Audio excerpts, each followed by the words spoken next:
Welcome to the ChangeMakers Podcast produced by City Current. I'm your host, Jeremy Park. You're in for an international treat, an international amazing story of someone who's gone through a lot of adversity, but is using his adversity as a light to help others through the darkness. So we're honored to be joined all the way from India with Dr. Ajay Doni. So Dr. Ajay, how are you doing, sir? I'm doing good, sir. Thank you.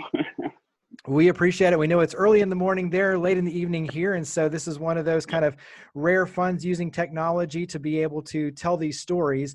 And like I said, a really cool story, especially for here in the States, for us to get to know you and your story, someone who's many, many miles away. But give us a little bit of just where you are in the world right now so we have some perspective.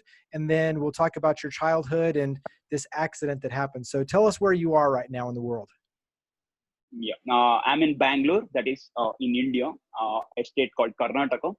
So basically, yeah, I'm doing all my studies here in Bangalore. That is in the country India. Yes. And so talk about you growing up. So where did you grow up? Talk about family size, how big of a family. Dive into a little bit of just your childhood for us. Sure. Why not? We are a family of four. I have everybody will say that. Even I have my beautiful parents and a brother, elder brother. So my hometown is 100 kilometers away from the current city where I'm studying right now. So I grew up there only. I did all my education, my primary education, secondary education, everything from there. Ever since childhood, I always wanted to become a dentist, especially a prosthodontist, because now prosthodontics is one profession, meaning we deliver dentures for the elder patients. We replace what is missing. When you deliver, when you place a denture in patient's mouth, when they smile back at you with their new teeth, and also when they get back to their house and they eat something which they always wanted to eat but they didn't have teeth to eat, but they will call you back and they will call you and they will thank you for your service. That is one of the most satisfying jobs, ever, I would say. So I was always interested in that. Likewise, I wrote my NEET entrance exam. Here in India, we have to write one entrance exam to get into master's course. Once we graduate, bachelor's. Once we finish our bachelor's, we have to write one entrance exam called as NEET.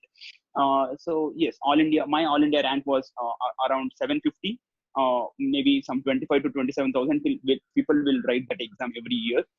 So I had got a state rank. My state rank currently where I'm staying here, I had got a state rank of 64. Wow. So yeah, I had all chances to get a good seat in a dream branch which I always wanted to pursue.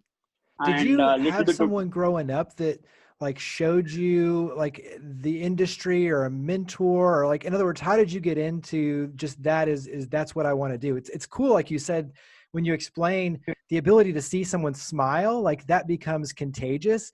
But I'm just curious, how in the world did you think of like that as a career?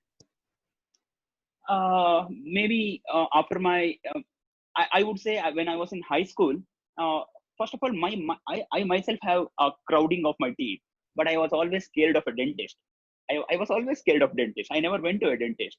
So I always, back in my mind, I had the fear that dentist will have little, instruments to pluck in your mouth and, he will hurt you. I always had one kind of a fear towards dentists, and I wanted to change that perception, what is there now in the people's mind. So that kept me going. And definitely when I was graduating, there was one of my professors in the same field. By looking at his work, his name is Dr. Adarsh. So he's the first man to guide me how to get into it. Basically from whom I learned a lot of things regarding my profession. And now, now I'm doing my master's. Very, very cool. So share maybe one just fun family tradition, especially for us here in the States. It's kind of fun to live vicariously through you. So give us one just family tradition that stands out for you. Family tradition. Here, whatever we do, wherever we are, the connection will be such where we have to meet our family members at least once in a while, even though our profession doesn't allow us to stay together, because we have to come to cities to pursue any higher education because of education system here in India. Not everywhere we get the same education as you expect. So still the connection which you will have to go back to your family, I can say a lot of traditions like that, but the attachment with our family, that will keep us going. So let's go ahead and fast forward. So you're getting into medical school, and talk about the accident that ultimately has changed your life. As I said, myself, Dr. Ajay Doni. I got into my master's course in the month of May 2017, but then I didn't have an idea at all that my life will go for a whim. Exactly after 4 months after joining my MDS, that is in the month of October. To be precise, it was 29th October at around 2:45. As I said, I went home to meet my parents. I had a nice lunch, which was made by my mom, and then I started my bike ride. As I said, it's my hometown is 100 kilometers only away from my the current place, that is Bangalore, where I'm staying right now. So I was coming from home to my hostel. Currently, I stay in hostel where I'm doing my education, my master's. When I was coming from home to hostel, I met with an accident. A bus came from behind and hit me. Can you believe it? I was at the leftmost side of the road. I don't know what to call it as. And when I met with an accident, there were challenges for me at every step of life. Maybe how I can put it is, every stage I will tell you the challenges I faced. Immediately when I met with an accident, my bike and I got stuck to the rear wheel of the bus, and because bus had to apply sudden brakes, it applied sudden brakes, but still it took 3 to 4 seconds for bus to stop at that speed. It was around 60. So you're on your bike, also, riding, going to school. The bus is going 60 yes. miles an hour and basically nails you. Yeah. Wow. Yes. Just at the leftmost side of the road, it happened. And then I got stuck to the bus, and it was all smoke. And then few people came out from the bus and they took me out. And that's when I actually looked at the magnitude of the wound that had happened. Me, myself, a doctor, of course, I knew certain things, how to deal with it. Two very, very important things we have to notice. We should make sure we don't lose our consciousness. That is the first part whenever we meet with such an accident. Of course, few accidents doesn't allow us, but any panic initiated consciousness. I should not get panicked and I lose my consciousness. Then you will not have any help. So the first people whom I contacted is my dad, of course, my hero. I contacted him and then I told him what has happened. And then so are you using your cell phone at this point, trying to, so in other words, you're basically on the ground laying there bleeding, and you're calling your dad. To me, that in of itself, like the strength to be able to, wait a second, I've got to call my dad and get some help, and to your point, stay conscious. That's, most people, that would be so surreal, and I'd probably pass out. But I mean, that's wow. Yes. And as I said, it was afternoon, so the roads will be really hot.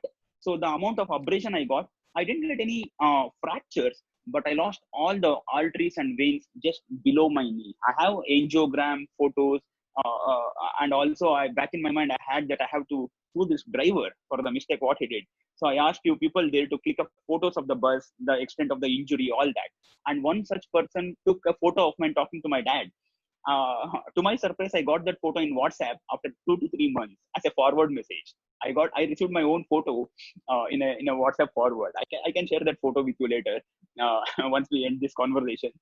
But then so this is the first challenge, and we will have something called as golden hour. Whenever we meet with an accident, we will have something called as golden hour. That is 1 to 1.5 hours. Before that, if you reach the hospital, there are high chances for doctors. They can cure everything or they can fit. Basically, there will be high chances of success. Unfortunately, the accident happened in the village. So that was approximately half an hour away from the city. But by the time ambulance came and by the time I reached the hospital, 4 hours was elapsed. So as my golden hours was elapsed, doctors also told, they took all the angio, everything, my arteries, veins. I had a severe muscular loss. The cuff muscle, everything was gone basically. Eventually, they couldn't save my leg, so they had to amputate my right leg, a bone. And currently, I'm using my prosthetic. There you go. Yeah, showing it off. Yeah. So did they come in and explain it like, hey, here's what's going to happen, and you understanding like, okay, I get this and I can process this? Or did they even give you that option and they just did it and there wasn't even a question? As I said, staying in conscious was a blessing for me. Actually, myself, I'm in a healthcare system. I had my friends in the hospital where I got treated. So before the moment I go there, actually in ambulance only, I'm sitting on calling all my friends. Hey saying, guys, hey, I'm I'm going to be coming. there in a second. Get ready. I'll be there in a second. You be ready. Seriously, I'm not overhyping it. Actually, all this happened. I don't know. I stayed really strong because I knew I just didn't want to look at my wound because I knew the severity is damn. It was damn severe. But then if I can't help myself at that situation, nobody can help. The situation was like that. So I had to go on it. I had to give it my chance. Like that, and that was my first experience. Like, who will have such an experience? Maybe we will have here or there some injuries in our lives. That's all. But then I called all my friends there, the postgraduates who were in hospital. From my dental hospital to the hospital where I got amputated, it is almost 7 to 8 kilometers. So I had my friends there also. By the time I reached the hospital, my friends were already ready with the stretcher, all that. They took me inside. A team of orthopedicians, orthopedic surgeons, plastic surgeons, everyone came. I myself, I'm in healthcare, so they gave little more interest, thankfully, on me. And all the x-rays, everything was being discussed in front of me only. By looking at my mindset, they thought everything is fair enough to discuss in front of me. And I was like, I don't want to take any chances with the secondary infection because I met with an accident in some village. So all the mud, all that was there. So I didn't want it to take any chance. I didn't want to beg them that save my leg. Let's take chance of next 1 day, 2 days. And, it will only it will only make the things go bad. It doesn't improve. So I gave them my nod that if at all, if it's required, go for an amputation. That's all I told them. By the time we were taking the decisions, even my parents, as I said, it was 1 hour from my hometown. So they have to book a car. And then by the time even they reached, it was 4 hours, 4 to 5 hours. So approximately everything happened by 9 p.m. In the night. And they took me to the ICU, like operation theater, and my surgery went on for almost 4 hours. Wow. And then next 3 days, but they didn't close my wound. They can't suture it because it was all the mud, all that was there on the wound, right? So they didn't want to take any chances by closing the wound. So what they do is they will plan for a second surgery. They don't take chances with the infection. So they planned for a second surgery after 3 days. One doctor came in, he checked my wound. Luckily, I was not infected. One more key I would like to notice is at the accident spot, whenever we meet with accidents, people offer you water. But that is one thing we should always remember. We should not drink water. In fact, that doesn't allow us to allow doctors to perform any surgeries on us. It does maybe little bit of water if at all, if you're panic, it's fine. But if you drink more of a fluids of that kind, like any water, it will affect your blood cells. It will impair their function of carrying oxygen throughout your body. So it is not advisable to drink water in those times. That's really helpful to I know. kind of knew that. Yes. So that is one thing. Thank God. Luckily, I could think about these things at that crucial time. And then when I went there, they didn't have any reason to postpone the operation. But still, considering the severity of the accident, they couldn't save my leg. So I don't have much regrets there. But maybe one regret what I will have the rest of my life is, had the ambulance arrived quickly to me, I could have saved it. Yeah. So that didn't happen. Maybe if I had reached within a golden hour. Which, brings me to an interesting thing is, your outlook on it. One, I think the fact that you're coming from a medical vantage point and you can control yourself more than most people helps tremendously. But, if I'm 25 years old, you have everything in front of you. You literally are riding just, back to class, so to speak, to school, and you get hit by a bus. And all of a sudden now, like, you're losing your leg, you're forced to go through this situation. To your point, you're thinking, well, man, if they would have gotten here sooner, I could have been in an hour and I maybe have saved my leg. How much anger were you carrying with you at that time, and regret and hostility? Like, what was that kind of process like of just, man, so many things, if they would have changed a little bit, I probably could have had a different outcome. But obviously you can't change the past, right? So how did you process all that? As I said, once the amputation is done, my friends came to the hospital. My parents were there. They tried a lot to keep me occupied, but still, there are nights you have to be alone on the operation, on the ward, on the bed. Pain, severely pain. You can't sleep. Those are the times where I started thinking, like, what next? How do I walk from tomorrow? What about my patients? Like, can I treat them from tomorrow? Can I practice dentistry, which was always my passion? These were the questions which were there back in my mind. But still, for the mindset what I have, maybe thankfully, it didn't take me much time. Any kind of these kind of traumas, I believe first we should get over it mentally. Once we get over these kind of traumas mentally, we will be able to work on few physical things. Of course, they will be painful, but it's a matter of time. But once you don't get over it mentally, in this scenario about my limb loss, believe me, it took me almost just 1 to 2 days to get over my limb loss. I just accepted it. Now I can't do anything about it. Now if I go and sue that bus driver also, I can't achieve anything. Now maybe I will have that one satisfaction that I punish them, but that doesn't do any good to me. So I all I could think of at that point of time is get back to what you are doing as soon as possible. There is one dental hospital waiting for me there. Your patients are waiting for you. I just wanted to get back to there as soon as possible. To my surprise, even though I was a doctor, I had never seen anybody wearing artificial limbs. Can you believe it? I'm being honest. I didn't have any clue that there is, we can go and buy some artificial limbs. How will I walk? That was my first question. And then one of my cousins, he told, hey dude, there is something called as Autowalk. That is the first ever prosthetic company I heard. Don't worry, you have a bright future, man. Like, there are many legs. Where that is when I started seeing YouTube. Internet is such a blessing if you use it properly. Actually, it allows us to meet because that people gives like you hope. Because it's like, wait a second, I see others and they're mobile and they're living life normal. And to your point, if you haven't seen it before, you don't know it exists, and all of a sudden, to your point, like you can go online and you can see, wait a second, there is hope. I can live a normal life, and here's an opportunity to do so. Yes, when I saw that video, that's exactly what you said. That's what even I felt. But as I earlier mentioned, all the bloggers what I saw, they were usually Americans, Yeah. or they're Europeans, but definitely not Indians. So of course, the system works differently in all the countries. So I can't just see one American video and I can't get into the feeling that I am going to do the same. The healthcare thing, everything is different, and I have my own challenges here, and I have never seen any Indian videos there. Basically, that's when, along with I got the zeal.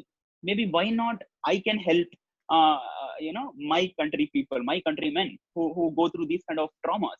Now they should, whenever they look up to one person who belongs to their country, that connection is different. You understand, and I think right? that's the part I want listeners to kind of take to heart, is the fact that I kind of see this as the switch flip for you when you said, wait a second, I can be that person. There's not anyone like me that anyone gets to see. And now I can be that role model for someone else. And so now that place of kind of darkness and despair and, why me, the pity side of it, then flips over to, wait a second, I can be a light. I can use this darkness to help others. I can be the person that people look up to when they go through something like this. Now I can help them. I think that's a really cool shift of being able to use something that is a darkness for a light for others. And I think that's a really cool kind of pivotal moment in the story, which is really cool. Yes. That kind of approach towards life actually will give us more opportunities, I feel, rather than if I choose to sit at home, being afraid of the society, how will people look at me? Anyways, I will talk about it a little later. But as I was telling regarding the prosthetic limbs, so it's still a challenge because you have to get your sutures removed. All this is still happening in hospital. So the first 2-3 weeks, all I could think of is eat healthy. Can you believe it? My weight was 49. When I had leg, the day when I met with an accident, I'm a kind of a fit guy who always take care of my health, all that. So I was 64. Once I lost my leg, and in hospital when I tried to check my weight, it was 49. I couldn't believe it. Like half leg is gone and I'm already 49. So the challenge was to regain the weight, because there are certain prosthetic limbs, they will require this kind of weight from an individual for those limbs to support them. So you can't. I was literally looking like on malnourished. That 49 weight, I couldn't think of it. So I just ate very, very healthy food first 2-3 weeks. My mom used to cut all kind of fruits she served me during that time. My parents didn't lose hope. They just kept me saying, they just saw me being confident. First 2 days my mom used to cry. The third day she was like, what is this guy, like he's already enjoying his life, like that. Even she got back to normal. So that kind of support from my parents I got, that is one of the most important things which any parents should do whenever their kids or any kind of support should be there, I believe. So after that, once my sutures are off, I went for a checkup, where basically I visited a prosthetic center, and then I decided to go on with I got to know. One more thing, when I saw these bloggers, usually they record videos with microprocessors. Basically, we have hydraulic limbs, mechanical limbs, microprocessor, bionics. We have a wide range of processes from 2 lakhs to 2 crores in our currency. Of course, I couldn't afford for a bigger range. But definitely I went for mechanical processes, which was fine enough for me to get back to my work. One good thing which kept me going was, for a dentist, eye and hand coordination is very important. That was retained. I was very much happy about it. For a dentist, whenever I'm working on you, of course I have to see what I'm working, and my hand should be working perfectly. Nothing to do with my legs. But still, we will use foot control, as also you will be knowing, sir. For to operate all our drills, rotors, we need a foot control. So my left leg is intact. We use left leg for the foot control. So nowhere my right leg loss became an obstacle for me to continue my dentistry. That kept me going. It's not like, okay, now my profession also is not gone. Then one thing, people find their motivation in different ways. Maybe once they lose their limb, they want to go and climb Mount Everest, Himalayas. I wanted to find my motivation or inspiration, whatever. I was just motivated enough to get back to what I was doing. Yeah.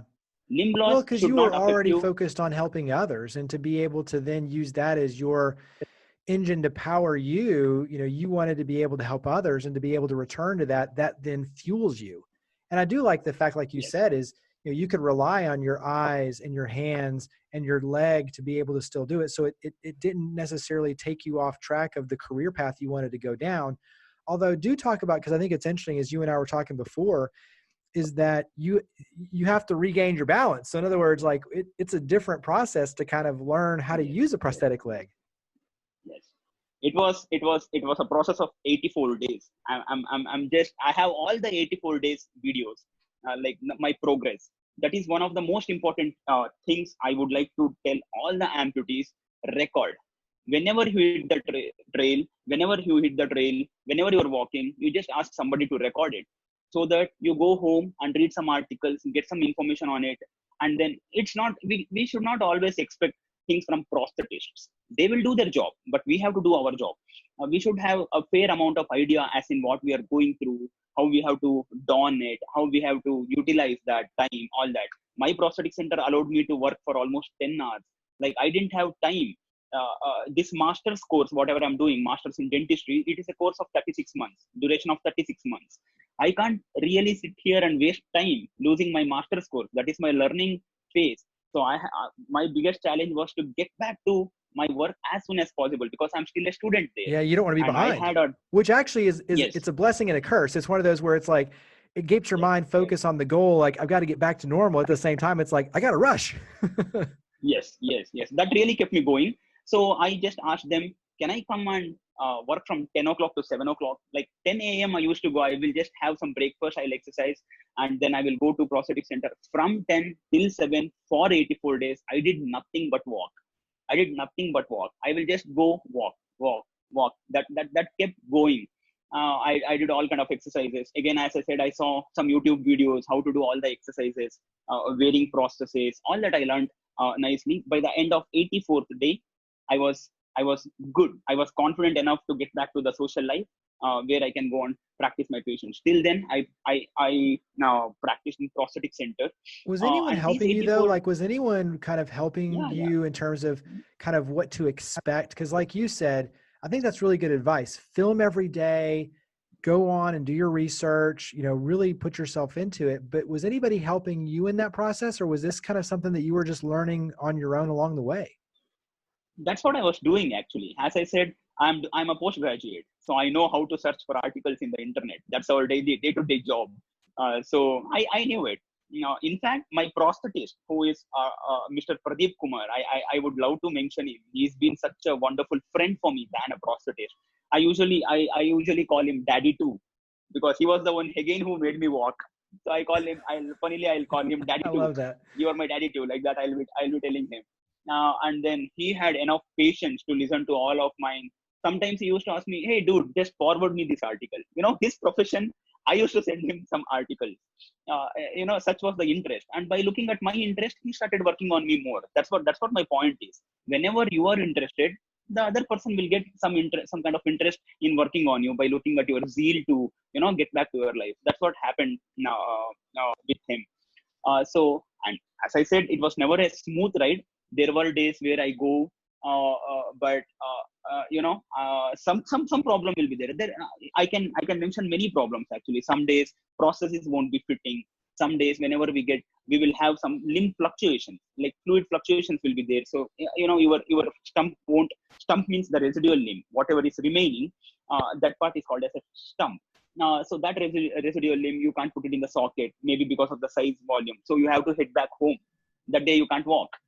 So there were such moments, and staying stronger during those times. I most of the time I used to feel like I used to go in a cab having crutches, and then all these are first experiences for me. I don't know how but I really didn't feel like even bothering about that.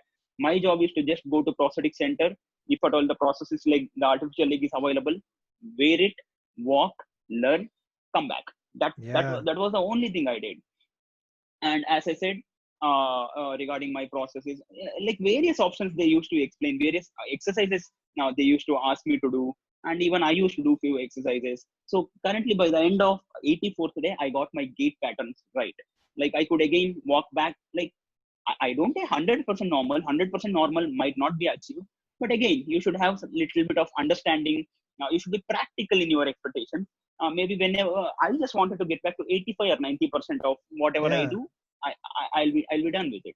Well, So a whole these new were the biggest. appreciation even for just walking. And I do want to touch on once again for listeners, the fact that, like you said, even with your second father, I think that's a great description, but the fact that your enthusiasm, because even you and I met on Instagram and just reaching out, and it was your enthusiasm, you're sharing your story, the power of what you're doing. And it's like, oh man, that's someone I definitely want to get to know and interview for this, because I think to your point, when you radiate love and energy and positivity, and you're doing it because you want to genuinely just help, when your motives are good, that will attract good. And that's where a lot of just good things happen. And I think that's a big part for listeners too. And just terms of getting your story out there, being genuine, being authentic, but just being passionate about it really does go far.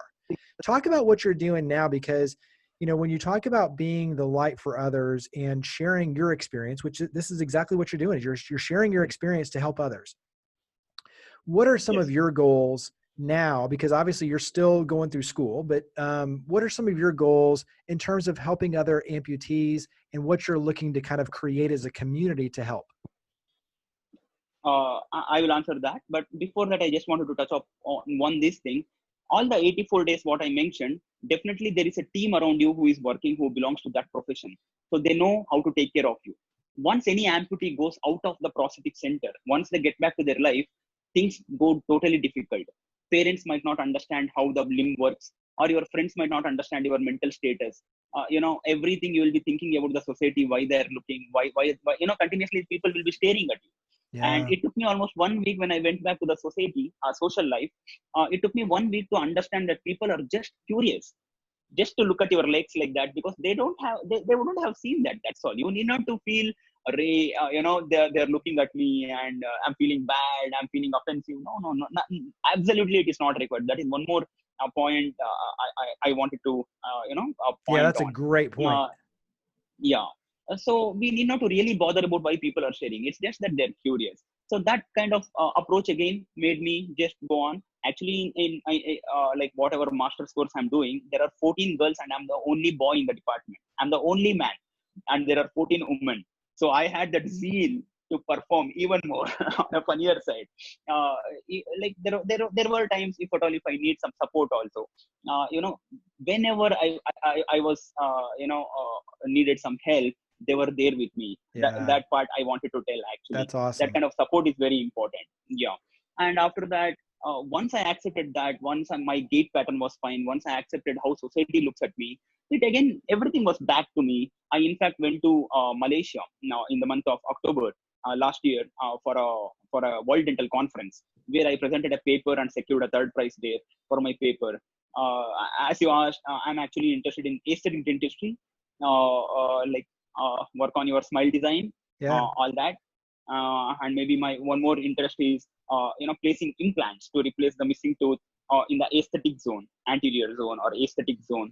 These are my interests. So immediately after my masters get over, definitely I'm looking forward to go for any fellowship courses to learn about it better, because masters is all about what do you say, jack of all, master of none. Masters give you that kind of a thing, but again you have to select any one specialty where you go on with that. Like that. Talk That's about my on your goal. Because you've done fashion shows now, you've become kind of a speaker on your end. So share a little bit of just that new path that's opened up some fun avenues for you to have a platform. Yeah, definitely. I would love to share that now. Like how I want to put it is, what self-confidence or what willpower does to you. There were auditions for this fashion show. Can you believe it? I didn't even take part in those auditions. Like that organization, Asman Foundation, Ms. Dhanya Ravi, she just called up one day and, Ajay, we just want you to in our team.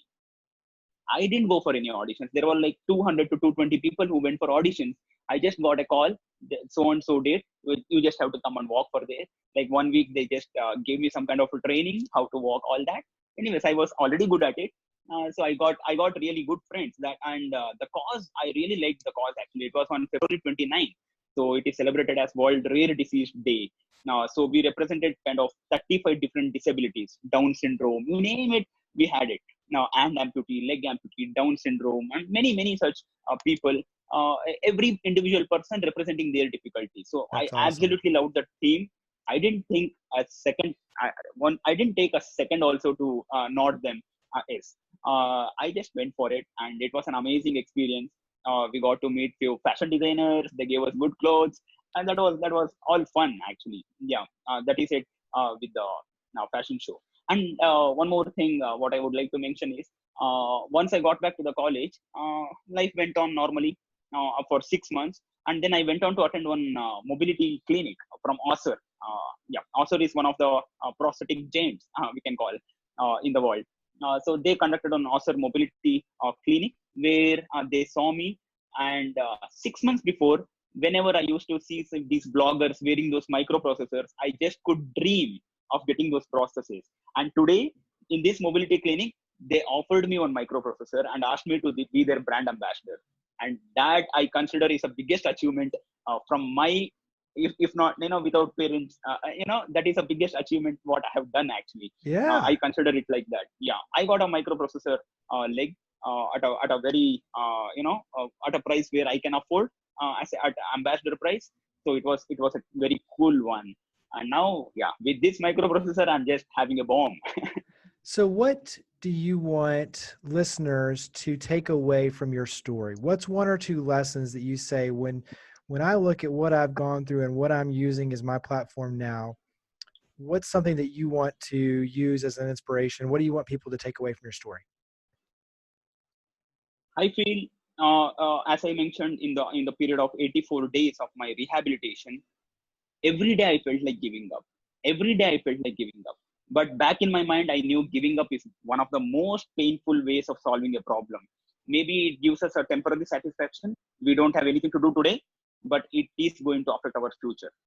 Back in my mind, I had that, and that kept me going. Yeah, I would like to say one thing to the people who are going through this: don't just give up. Okay, this is one thing which we have to enjoy. That this is one life, we have to just enjoy this. So we should just not give up, and unwavering self-confidence should be there first.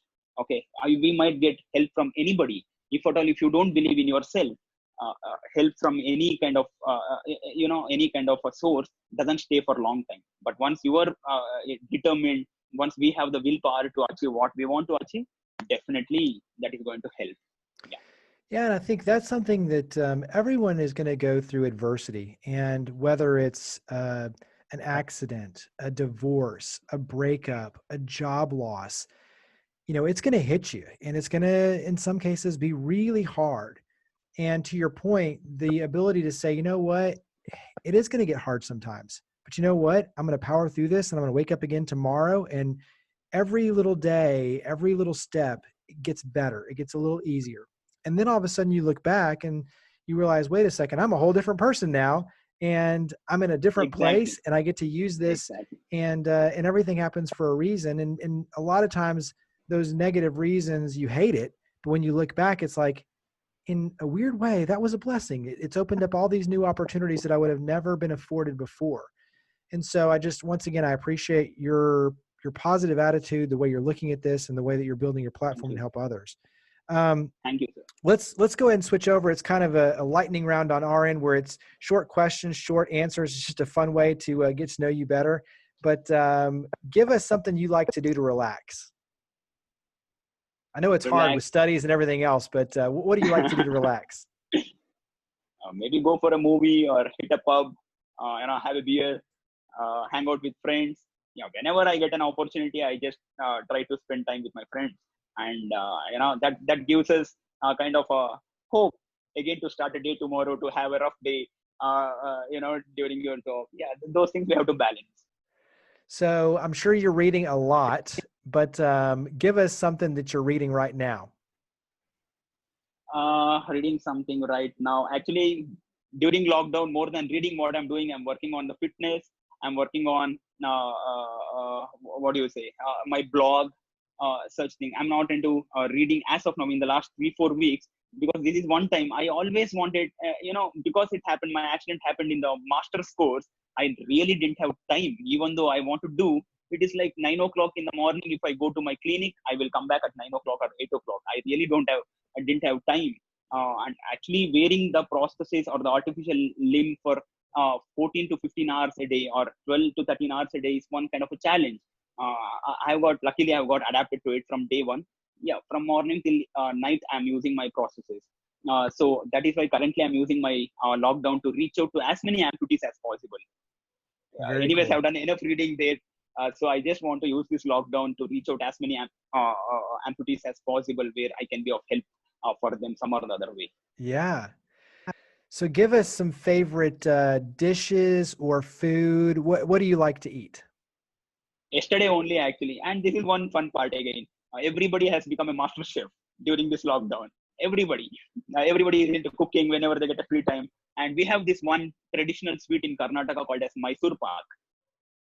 It is called as Mysore Pak. Yesterday I tried. That is one sweet where we can go to a bakery and we can buy it. Not many people take that risk of cooking that at home, but I took that risk and luckily it came out well. So as Nice. of now, yes, I've done that. So what sort of TV shows or movies? Give us a favorite movie or a TV show. Currently, I'm watching Money Heist in Netflix. And also Parasite movie I watched. That is one of the amazing movies I watched actually in the recent times. Yeah, these are the two movies. Actually, I have a list of it, but as of now, I can think of those two. And yeah, I'm thoroughly enjoying Money Heist actually. All right. So then when you look at the legacy that you're creating each and every day, what do you hope that your legacy is? Obviously, many, many, many, many, many years from now, what do you hope your legacy is? Whenever I'm not here on the earth, I want people to talk about my values, the value I have added to my work, be it in the dentistry or be it in now God has given me one more profession. I am considering that as the amputee, the support groups, whatever I want to make.